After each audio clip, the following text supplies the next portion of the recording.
Assalamualaikum warahmatullahi wabarakatuh.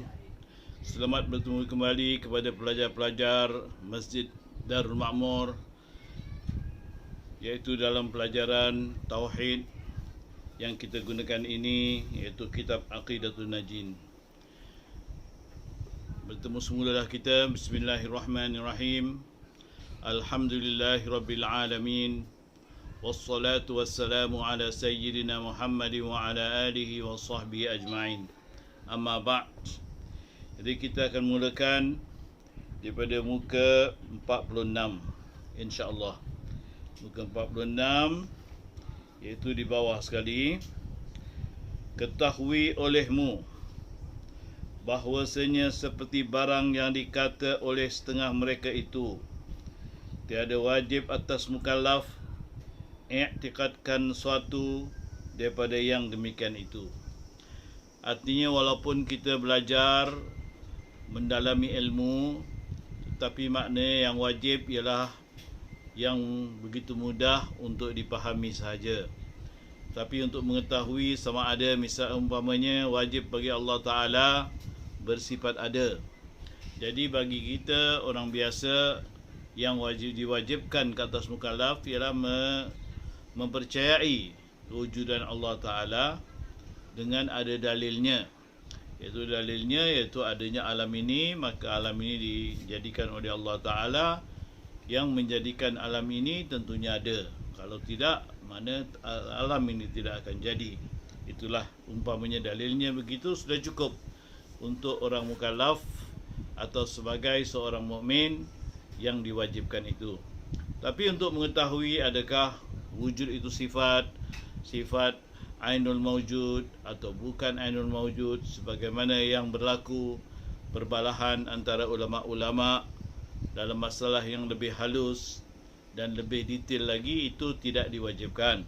Cuma itu wajib diketahui oleh para ulama atau pelajar-pelajar yang mendalami pelajaran ilmu tauhid. Itulah yang dimaksudkan oleh musannif. Tetapi memandai bahawa ia i'tiqadkan bahwasanya Allah itu mawjud, dan tiada wajib diiktikadkan bahawa wujud itu ain mawjud atau bukan ain mawjud, kerana bahawa ini daripada barang yang ikhtilaf ulama padanya. Itulah maknanya dia wajib mengiktikadkan sifat Allah Ta'ala yang wajib, iaitu wujud. Memadailah itu. Kemudian dia haruslah mencari lagi, mempelajari dalilnya tentang wujudnya Allah Ta'ala tadi, dengan akal dan juga dengan dalil nakal atau nakli atau akli.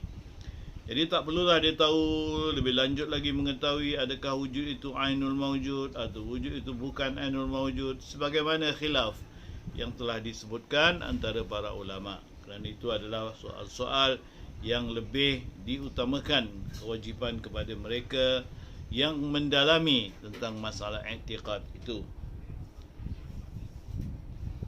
Dan kata setengah ulama, ketahui olehmu, maka tiada harus kita berkata hiya huwa, artinya sifat itulah zat, dan tiada harus pula kita kata hiya ghairuhu, artinya sifat lain daripada ain zat. Dan tiada harus pula kita kata zat dan sifat dua atau syai', dan tiada harus kita katakan zat dan sifat itu syai' yang satu. Tetapi hendaklah kita tahankan daripada berkata akan barang yang tiada datang warid daripada syarak, dan tiada pula datang daripada salaf yang dahulu-dahulu. Dalam perkara ini, walaupun barangkali maknanya dari segi falsafahnya boleh jadi orang faham, tetapi kita tak bolehlah mengatakan pada zat Allah Ta'ala seperti demikian. Umpamanya kita katakan itu hiya huwa, maknanya sifat itu ialah dia. Sifat itu ialah dia, maknanya sifat wujud misalnya ialah huwa atau ialah Allah Ta'ala. Hiya huwa, dia adalah ia. Atau kita katakan sifat itu hiya ghairuhu, dia adalah lainnya. Ini semuanya kita tak bagus ataupun tidak dibenarkan untuk mengatakan demikian, kerana benda-benda seperti ini adalah benda-benda yang boleh dipahami saja oleh orang-orang yang mendalami. Maksudnya, jadi bagi orang biasa atau kewajipan biasa tidaklah boleh mengatakan demikian. Itu satu. Kedua, perkara ini adalah perkara yang orang berkata dengan mengikut akan pahamannya sebagai manusia dan tidak ada dalam syarak untuk berkatakan demikian. Maka tidaklah boleh kita berkata dengan sesuka hati kita ataupun mengeluarkan kata-kata dengan sesuka hati kita, kerana tidak ada disyarakkan atau dikanunkan dari segi syarak. Dan juga perkara ini juga selain daripada syarak, orang-orang dahulu pun, iaitu ulama-ulama kita yang saleh, yang warak, mereka pun tidak mengatakan yang demikian itu. Oleh kerana itu, maknanya kita tak boleh suka hati untuk memperkatakan perkara-perkara yang mana ia tidak dikatakan oleh syarak dan juga tidak disentuh oleh ulama salaf. Dan katanya dalam kitab Nawadir al-Usul, setengah daripada barang yang tiada memberi faedah dituntut akan kaifiat sifat Allah Ta'ala dan ta'aluk sifatnya dan berbilang-bilang dan bersesuatunya, dan adakah sifat itu ain zat atau lainnya, kerana bahawasanya demikian itu tiada menyuruh dengan dia oleh syarak, dan diam segala sahabat daripada membicarakan dia. Jadi kalau kita petik kata pengarang kitab ini, terdapat dalam kitab yang dinamakan Nawadir al-Usul, kerana keganjilan yang ada pada usul, iaitu dia mengatakan sama seperti mana yang telah saya katakan tadi tentang sifat-sifat tadi, khasnya sifat wujud, adakah dia ain maujud atau dia wujud, atau dia maujud itu saja atau bukan ainul maujud. Dan juga perkara-perkara yang bertakluk sifat ini bertakluk pada situlah, kepada inilah, yang mana kita pelajari. Bagi orang yang pelajar ilmu tauhid dengan mendalam, ia akan mempelajari dengan lebih detail dan takluk sifat. Perkara ini pun bukanlah diwajibkan kepada orang biasa, tapi maknanya tidak diwajibkan, cuma bagi mereka yang nak mendalami tentang ilmu tauhid sahaja yang membahaskannya. Kerana tidak ada pada syarak dan juga tidak ada dikatakan oleh sahabat-sahabat dan juga oleh ulama salaf. Jadi lebih baiklah, maknanya kita bagi orang mukallaf yang biasa, artinya yang diwajibkan ialah mengetahui bahawasanya Allah Ta'ala wajib bersifat ada. Dan demikian lagi orang yang berjalan ia akan jalan mereka itu, tetapi menegah oleh mereka itu daripada masuk bicara padanya, kerana bahawasanya memperiksa daripada kaifiat barang yang tiada tahu kita akan kaifiatnya dengan akal kita. Begitulah juga dalam perkara-perkara yang lebih mendalam dan yang mana kita tak tahu. Bagaimana, katalah sifat wujud tadi, bagaimana caranya Allah Ta'ala wujud, atau bagaimana caranya kewujudan Tuhan, itu semuanya tidak diwajibkan. Kerana perkara-perkara ini adalah ghaib, satu. Kemudian perkara ini tidak dituntut oleh syarak, itu kedua. Jadi maknanya bukanlah diwajibkan, maknanya sampai mengetahui kaifiat begini. Kerana manusia tidak akan tahu kaifiat itu. Kerana yang tahu ini hanya Allah Subhanahu Wa Taala. Mungkin Allah Taala memberitahu kepada Rasulnya, tapi Rasulullah Sallallahu Alaihi Wasallam tidak mau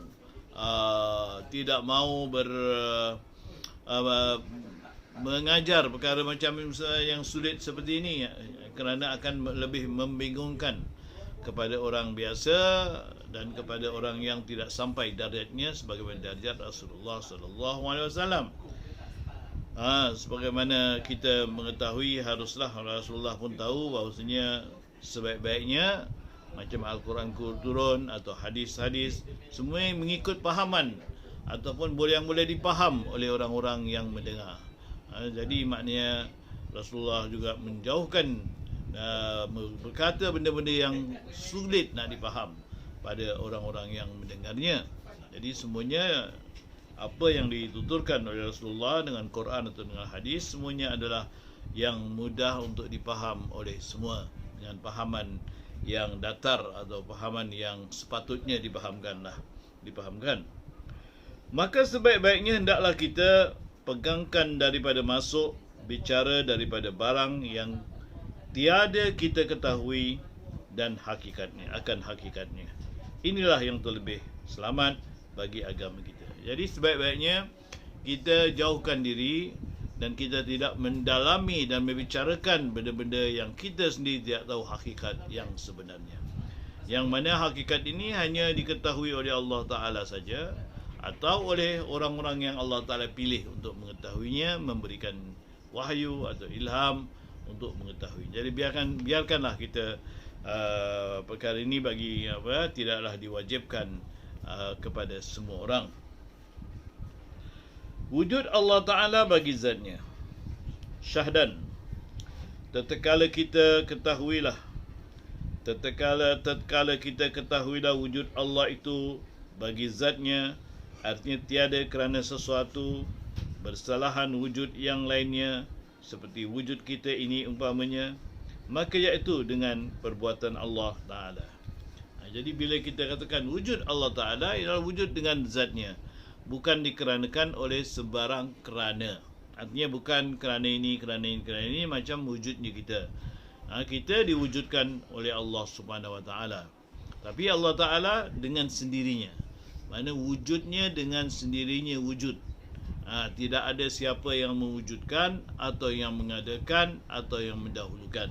Dia tetap wujud dengan sendirinya.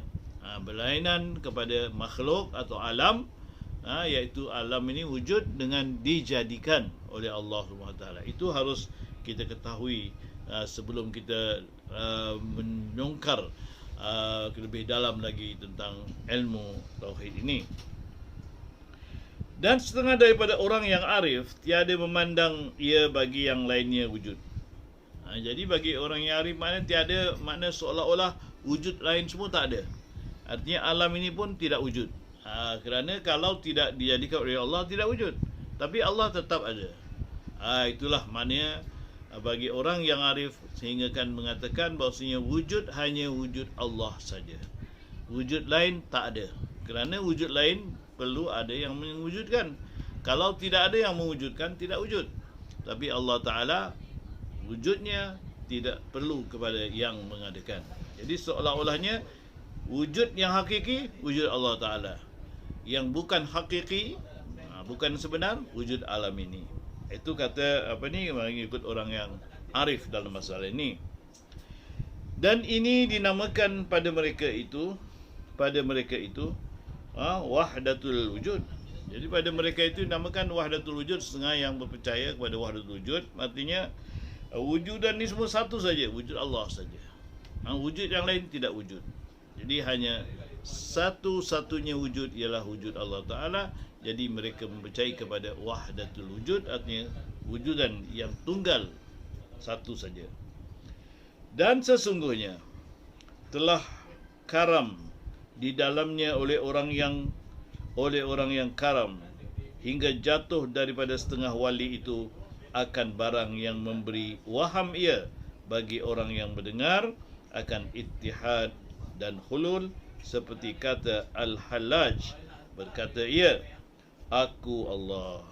Jadi kalau orang nak fahamkan begini, sehingga mengatakan wujud semua tak ada, wujud Allah Ta'ala ada, wujud Allah Ta'ala saja, artinya wujudnya alam kerana wujudnya Allah, begitulah seterusnya wujudnya Allah ada termasuk dalam wujudnya alam. Itu dikatakan wahdatul wujud.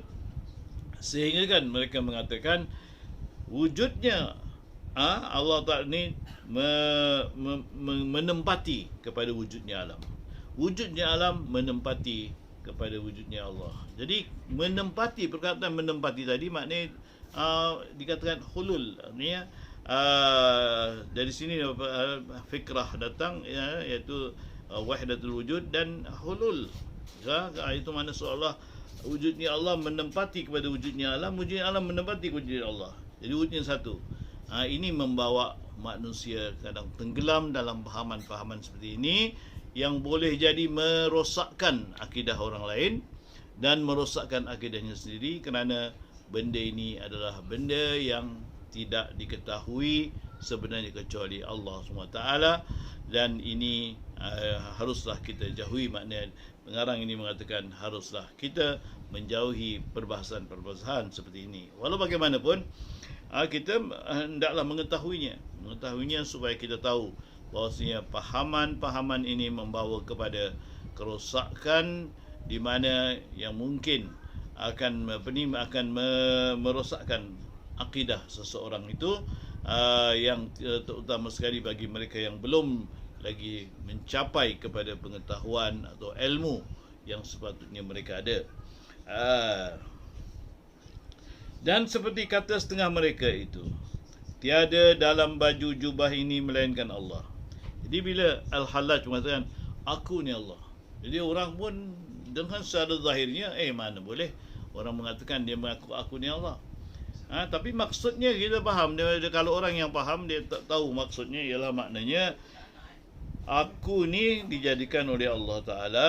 Allah Ta'ala wujud kerana aku ni wujud, dan aku ni wujud kerana Allah Ta'ala wujud. Jadi dia menganggap seolah-olah alam ini semuanya adalah Allah.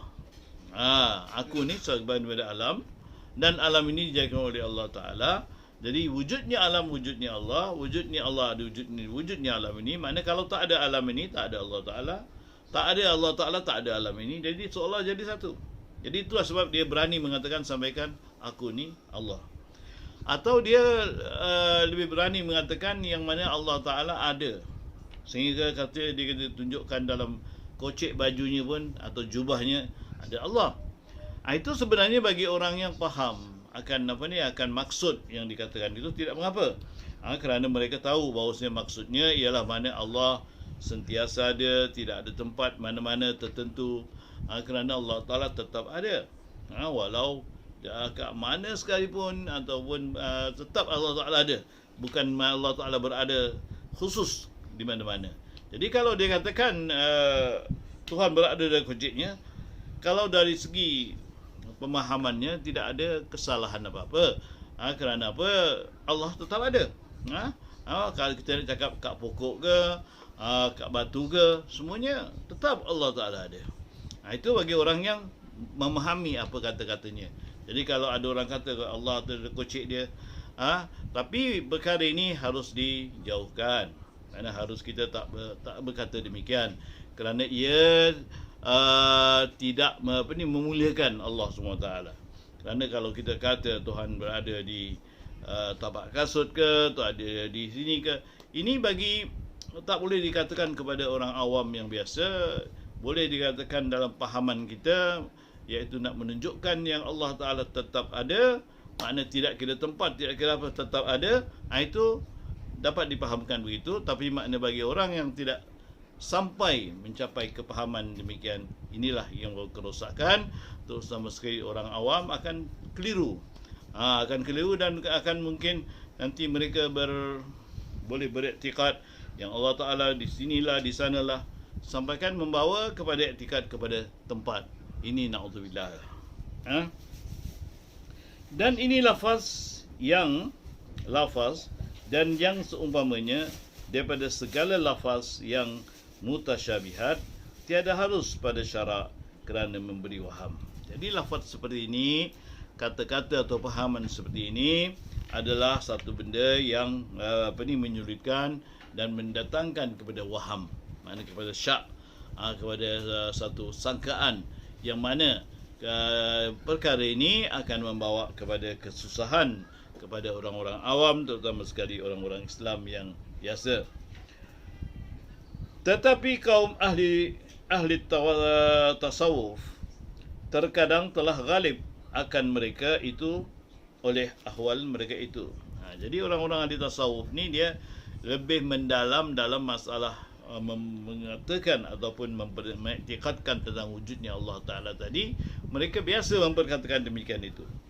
Maka yang ditakwilkan barang yang jauh daripada mereka itu dengan barang yang munasabah ia akan dia. Dan setengah daripada orang yang memfatwakan dengan bunuh Al-Hallaj pada ketika perkara ia akan perkataan yang telah terdahulu sebutnya itu Syekh Junaid Al-Baghdadi, seperti barang yang tersebut di dalam Syarah Al-Kubra. Jadi pada waktu itu bila Al-Hallaj mengatakan demikian, jadi mereka ulama-ulama waktu itu marah dan mereka itu tidak mahu supaya kataan Hallaj ini menjadi menghuru-harakan iktikad kaum muslimin waktu itu. Jadi mereka memfatwakan bahawasanya Al-Hallaj wajib dibunuh. Jadi Al-Hallaj memang sudah dibunuh kerana beriktikad seperti demikian itu. Dan di antara ulama-ulama yang berfatwakan itu ialah Syekh Junaid Al-Baghdadi. Perkara ini telah tersebut dalam satu kitab yang bernama Syarah Al-Kubra. Itu syarah yang terbesar dalam masalah-masalah yang terbesar. Itulah dia. Jadi maknanya kita wajib, ringkasnya beginilah, wajib mempercayai adanya Allah SWT, maknanya yang mana dengan ada dalilnya daripada naqli dan akli, tetapi tidak wajib mendalami ataupun menyungkar adakah Tuhan itu ainul mawjud atau bukan ainul mawjud, wujudnya bagaimana dan begini. Itu semua tidak wajib dilakukan oleh setiap mukmin. Wallahu alam. Insyaallah kita akan bertemu lagi di lain masa untuk sambung kitab ini. Jadi kita berhenti di muka surat 48 dahulu. Assalamualaikum warahmatullahi wabarakatuh.